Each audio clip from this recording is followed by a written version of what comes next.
আসসালামু আলাইকুম everyone.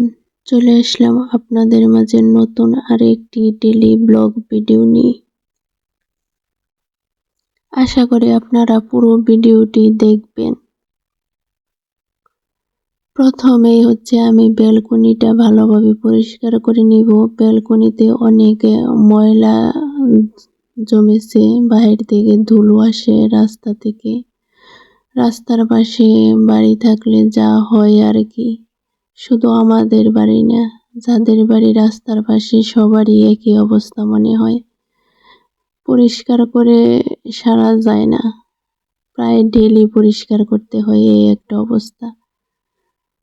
Balcony পরিষ্কার করে চলে আসলাম আমি রুমে। এখন রুমটা গুছিয়ে নিব। সবকিছু অগোছালো রয়ে গেছে।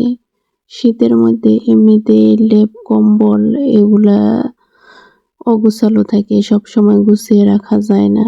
শীতের থেকে গরমই বেশি ভালো লাগে আমার কাছে। এই লেপ কম্বলের কোনো রকম ঝামেলা থাকে না।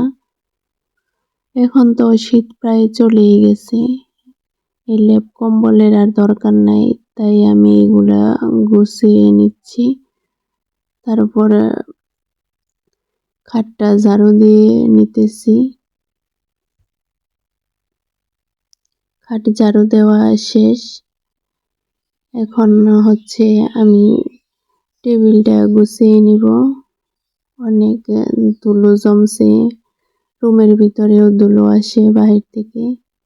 টেবিলটা গুছিয়ে নেওয়ার পর আমি রুমটা ভালোভাবে পরিষ্কার করে নিয়ে রুমটাও মুছবো।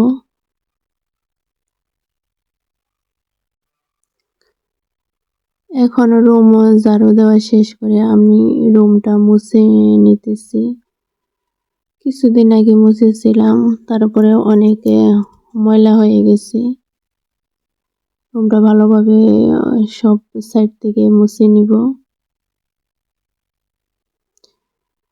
খাটের নিচে তো আর নেকটা দিয়ে মোছা যায় না, সেজন্য আমি এবার এইভাবে মুছতেছিলাম। সব রুম মোছা শেষ হয়ে গেলে আমি একটু রূপচর্চা করে নিলাম। রূপ নাই বলে কি আর চর্চা করে নিতে হবে না। রুম মোছা শেষ করে গোসল করে আমি একটু ক্রিম মাখিয়ে নিতেছি।